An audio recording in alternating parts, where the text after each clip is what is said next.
सभी लोग नमस्ते, मैं पुष्कर अवस्थी। आज हम लोग एसएससी जीडी में जो एग्जाम 11/1/2023 सेकेंड शिफ्ट में हुआ था उसमें जितने भी मैथ्स क्वेश्चन थे आज हम लोग देखेंगे। क्वेश्चन नंबर 1 देखो, लिखा है 14 सेंटीमीटर त्रिज्या वाले एक गोले का वक्र पृष्ठीय क्षेत्रफल ज्ञात कीजिए। पाई का मान दिया है 22/7। कितना सिंपल सवाल है, आपको भी पता होना चाहिए कि गोले का वक्र पृष्ठीय क्षेत्रफल होता कितना है। तो इसका होता है 4 पाई आर स्क्वायर। बस इसी में रख दीजिए टोटल सरफेस एरिया। बस तो क्या करेंगे, 4 गुणते 22/7 और आर की जो है 14, तो 14 गुणते 14। इसको आप हल कर लेंगे तो 7 दूनी 14, तो यह हो जाएगा 88, 28 दूनी 176 गुणते 14। 14 छंग 84 होता है, क्या 8 हो जाएगा। 14 सत्ते 98, 98 और 8 जोड़ेंगे तो 6 हो जाएगा, और 14 एक कम 14, और 14 और यहाँ पर करेंगे तो 10, तो 24 हो जाएगा। तो 24 64 आपका आंसर हो जाएगा। ऑप्शन नंबर देख सकते हैं 2 सही हो जाएगा। ठीक है ना, चलते हैं अगले सवाल पर।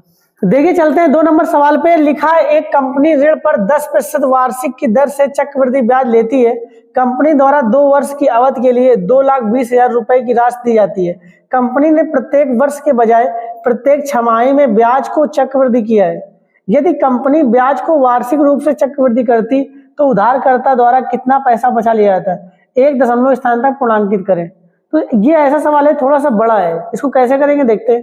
अगर यहाँ पर प्रिंसिपल आप ले लीजिए 100, ठीक है ना। तो अगर छमाही की बजाय आप वार्षिक कर लोगे 10% से, तो 10% है, ठीक है। तो अगर 10% बाद अगर अमाउंट यहाँ पर सीआई देखेंगे तो यहाँ पर वैल्यू 2 साल के बाद कितना बनेगा जाके, तो वो बनेगा 21। कितना बनेगा सीआई? 21, ठीक है ना। जो सीआई होगा वो 21 बनेगा, ये लिख देंगे आप सीआई चक्रवृद्धि ब्याज। अगर यहीं पर अब वो कह रहा है कि छमाही, तो जब छमाही होता है तो क्या होता है, ब्याज की दर को आधा और समय को दुगुना कर देते हैं। तो यहाँ पर दर कितनी है 10, तो हो जाएगी 5%, और समय 2 वर्ष है तो हो जाएगा 4 वर्ष, ठीक है ना।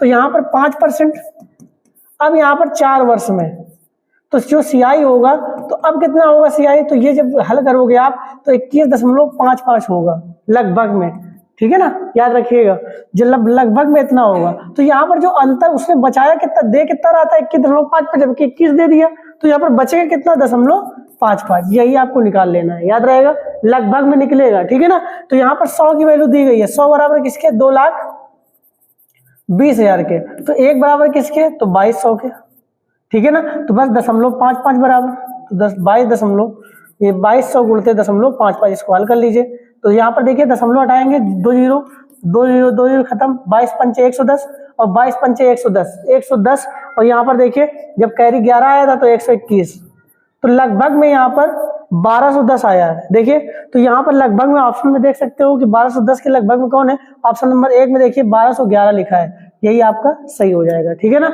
लगभग में आंसर आएगा, याद रहेगा। तो इस तरीके से आप जल्दी कर पाओगे, नहीं तो ये सवाल बहुत बड़ा है बेटा, ठीक है ना। चलते हैं अगले सवाल पर। तो देखिए चलते हैं सवाल नंबर 3 पर। लिखा है 8, 16, 20, 32 से विभाज्य सबसे छोटी संख्या ज्ञात करें। कितना सिंपल सवाल है लासा का, इसमें लासा निकालना है आपको। तो लासा की 60 ट्रिक क्या है वो आपको बताता हूं। देखिए तो यहाँ पर सबसे बड़ी संख्या को आपको छाट लेनी है। 8, 16, 20 में तो 32 ही होती है, तो बस 32 को छाट लिया। अब यहाँ पर देखिए सबसे, यहाँ पर इससे पहले सबसे बड़ी संख्या कौन सी, 20, तो 20 के 2 टुकड़े करिए। तो यहाँ पर देखिए 5 चौको 20, तो देखिए यहाँ से 4 से भाग जा रहा है, 32 में जा रहा है, लेकिन 5 से क्या जाएगा कि नहीं जाएगा, तो बस इसको उठा के 5 को यहाँ पर लगा दीजिए गुणा करके, ठीक है ना। समझ में आ गया। अब देखिए 16 का भाग जाएगा 32 में, चला जा रहा है, 8 का भाग चला जाएगा, बस तो क्या करेंगे 32 पंचे 160, ऑप्शन नंबर 4 सही हो जाएगा, ठीक है ना। चाहो तो इस तरीके से भाग विधि से भी लासा कर सकते हैं, ठीक है ना। चलते हैं अगले सवाल। देखिए चलते हैं सवाल नंबर 4 पर। लिखा है 140 मीटर और 160 मीटर लंबी 2 ट्रेनें समांतर लाइनों पर, एक 40 किलोमीटर प्रति घंटे की चाल से और दूसरी 50 किलोमीटर प्रति घंटे की चाल से एक दूसरे की ओर दौड़ रही है। जिस क्षण वे दोनों ट्रेनें आपस में मिलेंगी उसके बाद कितने समय में वे एक दूसरे को पार कर लेंगी। कितना सिंपल सवाल है टाइम एंड डिस्टेंस का। तो इस तरीके सवाल जब भी आ जाए तो आपको ये पता होना चाहिए कि जब ट्रेनें एक ही साथ एक ही दिशा में जा रही हैं तो उनकी चालें घट जाती हैं, ठीक है ना, स्पीड। और जब दोनों विपरीत जाती हैं एक दूसरे आमने सामने तो उनकी चालें क्या हो जाती है, जुड़ जाती है। तो इसका पार करने में लगा समय बराबर t बराबर होता है d1 प्लस d2 अपान यहाँ पर s1 प्लस s2, क्योंकि आमने सामने है। ये क्या है, इस तरीके से वैल्यू है कि आमने सामने है, तो बस इसी में रख दीजिए आप। तो d1 कितना है 140, d2 कितना है 160 और यहाँ पर कितना है 40 और 50 जुड़ जाएगा तो 90 हो जाएगा, 90 किलोमीटर प्रति घंटा, तो 5/18। आप ऊपर देखेंगे 300 बन जाएगा और नीचे जब हल करेंगे तो ये 18 पंचे 90, तो 25 आ जाएगा केवल। तो 25 से 300 खत्म करेंगे तो 12 बार चला जाएगा, तो 12 सेकंड आपका आंसर आ जाएगा। ऑप्शन नंबर 4 सही हो जाएगा। ठीक है ना, चलते हैं अगले सवाल पर। देखिए चलते हैं सवाल नंबर 5 पर। लिखा है 40 - 20 - 14 - 16 - 6 गुणते 4 - 2 को हल करना है। बोर्ड मास का सवाल है, कैसे करते हैं? तो सबसे पहले आपको गुणा कर लेना है, तो 6 को 24 हो जाएगा, माइनस का 24 और यह माइनस का 2, तो ये हो जाएगा माइनस का 26। 26 और 16 जब करेंगे तो ये आ जाएगा माइनस का 10, तो माइनस का 10 आएगा, जबकि बाहर क्या है माइनस लगा है, तो ये हो जाएगा प्लस का 10। कितना हो जाएगा? प्लस का 10, और प्लस का 10 और 14 जोड़ देंगे तो 24 हो जाएगा। अब यहाँ पर ये 20 लिखा है, तो 20 में माइनस करेंगे तो माइनस का 4 बनेगा, जब बनेगा तो ये बना है माइनस, तो माइनस गुणा जब इसमें होगा तो ये हो जाएगा प्लस का 4। तो बस 40 में 4 को जोड़ देना है, 40 4 कितना होता है? 44। ऑप्शन नंबर 2 सही हो जाएगा। ठीक है ना, चलते हैं अगले सवाल। देखिए चलते हैं सवाल नंबर 6 पर। लिखा है एक क्रिकेट क्लब में औसत उपस्थिति पिछले वर्ष की 5640 से गिरकर इस वर्ष 3820 हो गई। पिछले वर्ष की तुलना में इस वर्ष कितने प्रतिशत की कमी हुई? कितना सिंपल सवाल है, कैसे करेंगे देखें। तो जब वैल्यू कितनी थी 5640 हो कितनी गई? 3820, तो कमी कितनी की हो गई? तो कमी निकाल लीजिए, घटा लीजिए, 0 0, 4 में 2 गया 2 आएगा, 16 में 8 गया 8, यहाँ पर 4 में 3 गया 1, 1820 की कमी आ गई। 1820 की कमी हमेशा ज्यादा पर निकालेंगे, तो बस कमी परसेंट निकाल लीजिए, 5640 में निकाल लीजिए कितना परसेंट है, यही आपका आंसर हो जाएगा। तो आप समझ सकते हैं यहाँ पर 5 है, वहां पर 18 है, तो 5 3 15, तो ये देखिए 3 आ गया। तो इस तरह के सवाल इस तरीके से करेंगे कि आपको जल्दी हो जाए। ठीक है ना, तो कैसे करेंगे? तो देखिए 3 आ गया, ऑप्शन दिख रहा है, किसी में पहले उसमें 3 नहीं है, केवल 3 को छोड़कर। ऑप्शन नंबर 3 में देखिए 32 लिखा है, 3 पहले है, तो यही आपका आंसर हो जाएगा। आगे करना हो तो और कर लीजिए। ठीक है ना, चलते हैं अगले सवाल पे। देखिए चलते हैं सवाल नंबर 7 पर। लिखा है एक पुस्तक 20% की छूट के साथ 300 रुपए में सूचीबद्ध है। विक्रय मूल्य को 216 रुपए पर लाने के लिए कितनी अतिरिक्त छूट देनी चाहिए? कितना सिंपल सवाल है, कैसे करेंगे देखते हैं। जब हमें पता है कि 300 रुपए MP है, ठीक है ना, सूचीबद्ध किया गया और 20% छूट दी गई, तो 20% का वैल्यू का अगर छूट देंगे तो ये कितना निकलेगा? 300 का, तो 60 रुपए की छूट मिल गई। तो जब वैल्यू कितनी हो गई यहाँ पर? 240 रुपए क्या अभी बिक रही है चीज। ठीक है ना, अब आपको कितने में बेचना है? 216 में। तो जब 216 में बेचना है तो 240 216 घटा दीजिए, तो कितना आएगा? 24। कितना आएगा? 24। तो यही 24 240 का निकाल लेना है, कितना परसेंट होगा?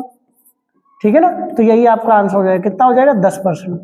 ऑप्शन नंबर देख सकते हैं 2 सही हो जाएगा। ठीक है ना, चलते हैं अगले सवाल। देखिए चलते हैं सवाल नंबर 8 पर। लिखा है एक द्रव का भार उसके आयतन के अनुपाती है। एक द्रव जिसका भार 12 किलोग्राम है, इसका आयतन 3 लीटर है। 4 लीटर आयतन वाले द्रव का भार कितना है? कितना सिंपल सवाल है, कैसे करेंगे देखते हैं।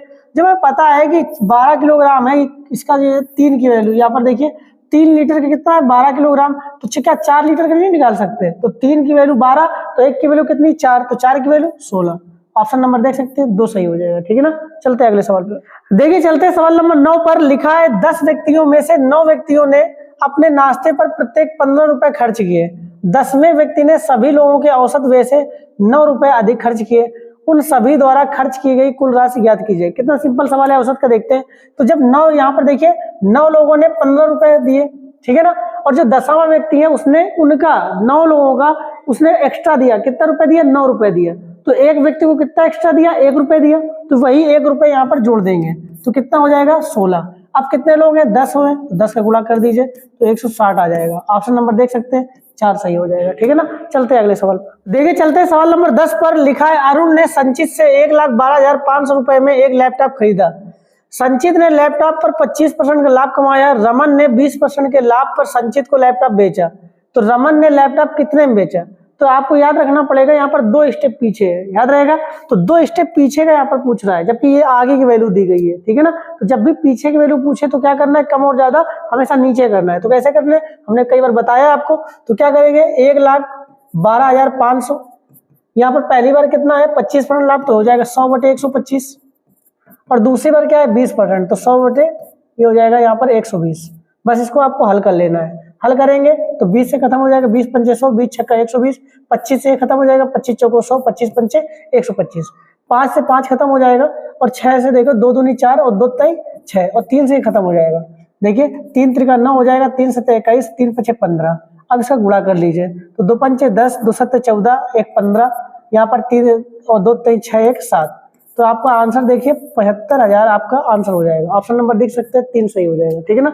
चलते हैं अगले सवाल में। देखिए चलते हैं सवाल नंबर 11 पर। लिखा है एक बस बाइक से 20% तेज चल सकती है, दोनों एक ही स्थान से एक ही समय पर चलना शुरू करती हैं और एक ही समय पर 60 किलोमीटर दूर एक ही गंतव्य पर पहुंचती हैं। हालांकि रास्ते में बस 10 मिनट के लिए स्टेशनों पर रुकती है, तो बाइक की चाल क्या होगी। कितना सिंपल सवाल है, कैसे करेंगे देखते हैं। तो यहाँ पर एक तरफ डाल देना बस और एक तरफ डाल देना बाइक। तो बस बाइक से 20% तेज है, तो बाइक को आप सॉल्व कर लेंगे तो ये हो जाएगा 120, ये चाल का रेशियो आपको आ जाएगा, ठीक है ना। काट देंगे तो 6 और ये हो जाएगा 5, तो इसको कर लेंगे 6x, इसको कर लेंगे 5x, ये आ गई चाल, ठीक है ना। अब दूरी 60 किलोमीटर है दोनों की, तो यहाँ पर तो यहाँ जो वैल्यू लगेगी वो t माइनस टी बराबर t, मतलब यहाँ पर जो बाइक को समय लगेगा उसको इससे 10 मिनट ज्यादा लगेगा। समझ में आ रहा है कि नहीं आ रहा है। तो बस सिंपल सी बात, तो क्या कर लेंगे इसको, तो लिख देंगे 60/5x माइनस 60/6x बराबर क्या हो जाएगा। तो यहाँ पर सिंपल सी बात है 10 कर लेंगे, या 10 मिनट है तो इसको क्या करेंगे 60 का भाग दे देंगे तो घंटे में कन्वर्ट हो जाएगा। इसको हल कर लेंगे तो 6 से काट देंगे तो 10 आ जाएगा, 5 से काटेंगे 12, तो देख सकते हैं यहाँ पर 12/x माइनस 10/x बराबर 1/6, ये आ गया। जब इसको हल करेंगे तो ये आ जाएगा 2/x बराबर 1/6। आप लिख सकते देखिए, तो x की वैल्यू कितनी आ जाएगी, यहाँ पर गुणा हो जाएगा तो 12 आ जाएगा, ठीक है ना।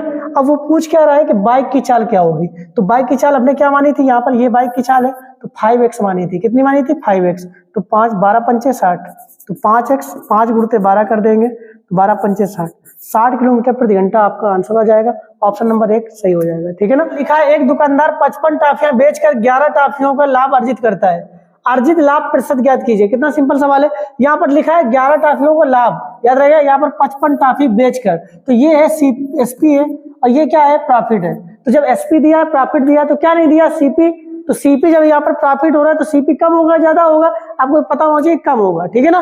तो बस क्या करेंगे 55 में 11 घटा देंगे तो सीपी आपका 44 आ जाएगा। बस प्रॉफिट परसेंट निकाल लीजिए, तो यही 11 जो है 44 में कितना परसेंट होगा, तो यही 25% होगा। कितना होगा 25%। ऑप्शन नंबर 1 सही हो जाएगा, ठीक है ना। चलते हैं अगले सवाल। देखिए चलते हैं सवाल नंबर 13 पर। लिखा है ए एक कार को 72 दिनों में और बी 90 दिनों में कर सकता है। उन्होंने 30 दिनों तक एक साथ कार्य किया और फिर बी ने छोड़ दिया। शेष कार्य को पूरा करने में ए द्वारा किए गए दिन ज्ञात कीजिए। कितना सिंपल सवाल है, कैसे करेंगे टाइम एंड वर्क का देखते हैं। तो जब हमें पता है कि ए 72 दिन में कर लेता है और बी कर लेता है 90 दिन में, तो हम दोनों का लासा ले लेंगे तो 360 आ जाएगा। काम ले लीजिए, 360 काम आ गया, तो इसकी ए की क्षमता कितनी है 72 पंचे 360 और 90 चौको यहाँ पर 360 हो जाएगा, तो यहाँ पर आ जाएगा। अब वो क्या कह रहा है, उन्होंने 30 दिनों तक एक साथ किया, तो जब 30 दिनों ए प्लस बी की क्षमता कितनी हो जाएगी 9, तो ये ए प्लस बी 30 दिनों तक 9 की क्षमता से करेंगे तो 9 त्रिके 27, 270 काम कंप्लीट कर लेंगे, ठीक है ना। तो जब 270 हो गया तो शेष काम कितना बचा, तो रिमेन काम देख लीजिए कितना बचा, तो घटा दीजिए। जब घटाएंगे तो 90 काम बचेगा। कितना बचेगा 90 काम। समझ में आ गया। तो अब 90 काम कौन करेगा, कौन गया है, शेष कार्य को ए को करना है, तो बस तो ए को 90 काम करना है, किस क्षमता से करेगा 5 की क्षमता से, बस 5 का भाग दे दीजिए। तो कै पंचे 90, आपको पता होना चाहिए 18 पंचे 90। ऑप्शन देख सकते हैं 1 सही हो जाएगा, ठीक है ना। चलते हैं अगले सवाल। देखिए चलते हैं सवाल नंबर 14 पर। लिखा है एक कंपनी 3 प्रकार की क्रमिक छूट प्रदान करती है। प्रथम ऑफर 25% और 5%, दूसरी ऑफर 20% और 10%, तीसरी ऑफर 15% और 15%। ग्राहक के लिए कौन सी ऑफर सबसे अच्छी है।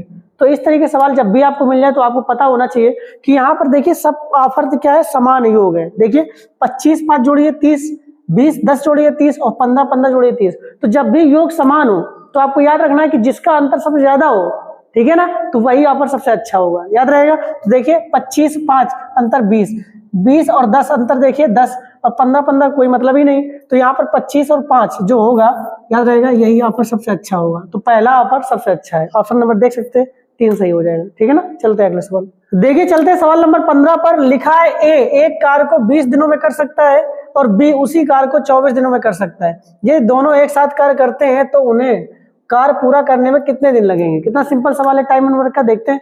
जब पता है कि ए कितने दिन में करते हैं 20 दिन में, बी का भी पता है कितने दिन में, 24 दिन में कर लेता है। तो हम दोनों को लासा ले लेंगे, आएगा आपका कितना लासा आएगा 120, तो ले लेंगे। ए की क्षमता कितनी आ जाएगी 20 छक्का 120 और 24 पंचे 120, बी की भी क्षमता आ गई। और दोनों की क्षमता देखेंगे तो 11 क्षमता आ जाएगी, कितनी आ जाएगी 11। तो आपको पता होना चाहिए 11, और यहाँ पर 120 काम करना है, तो बस तो 120 में क्या करेंगे 11 का भाग दे दीजिए। जब 11 का भाग देंगे तो 11 दाम 110, तो यहाँ पर 10 सही आ जाएगा। यहाँ पर देखिए 10 सही 10/11, ऑप्शन देख सकते हैं कौन सा सही होगा, 2 ऑप्शन सही हो जाएगा, ठीक है ना। चलते हैं अगले सवाल। देखिए चलते सवाल नंबर 16 पर लिखा है यदि x y के अनुक्रमानुपाती है। देखिए चलते सवाल नंबर 16 पर लिखा है यदि x y के अनुक्रमानुपाती है और y बराबर 8 होने पर x बराबर 10 है, तो y बराबर 36 होने पर x का मान क्या होगा। कितना सिंपल सवाल है। जब पता है कि 8 बराबर यही तो 36 है, जब यहाँ पर तो 8 की वैल्यू दी गई है 36 के, जब 8 बराबर 36 के तो बस 10 बराबर निकालना है आपको। तो क्या हो जाएगा 36/8 गुणते 10, इतना करना है। 4 से काट देंगे, 4 9 36, 4 दूनी 8, 2 पंचे 10 और 9 पना 45। ऑप्शन नंबर से देख सकते हैं एक सही हो जाएगा, ठीक है ना। चलते हैं अगले सवाल।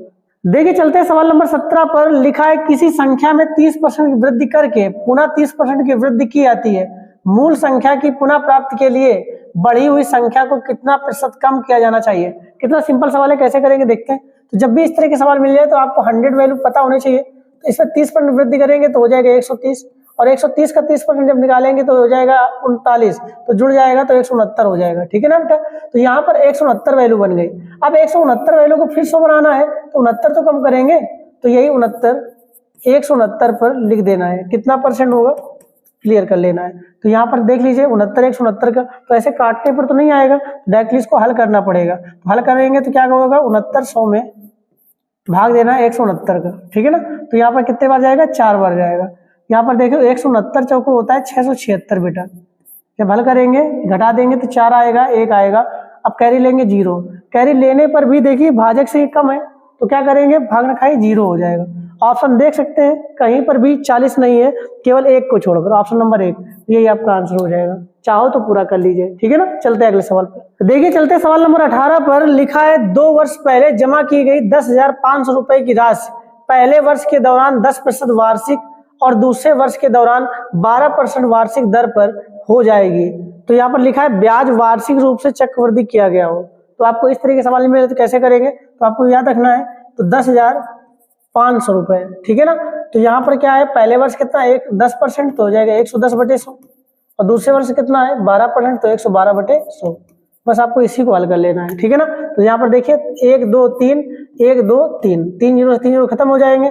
अब इसे 5 दूनी 10 हो जाएगा, 5 से खत्म 5 दूनी 10 5 1 5 21 आ जाएगा। 2 से 112 खत्म हो जाएगा, 2 पंचे 10 2 छक्का 12। इसको आप जब हल करेंगे तो यहाँ पर देखिए यहाँ पर 11 गुणा कर दीजिए, तो 11 छक्का 66 और 11 पचे 55 और 55 और 6 जो हो जाएगा 61 हो जाएगा, ठीक है ना।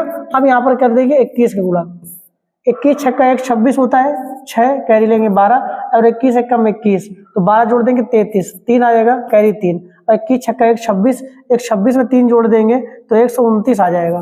तो 12,936 आपका आंसर हो जाएगा, ऑप्शन नंबर 2 सही हो जाएगा, ठीक है ना। चलते हैं अगले सवाल।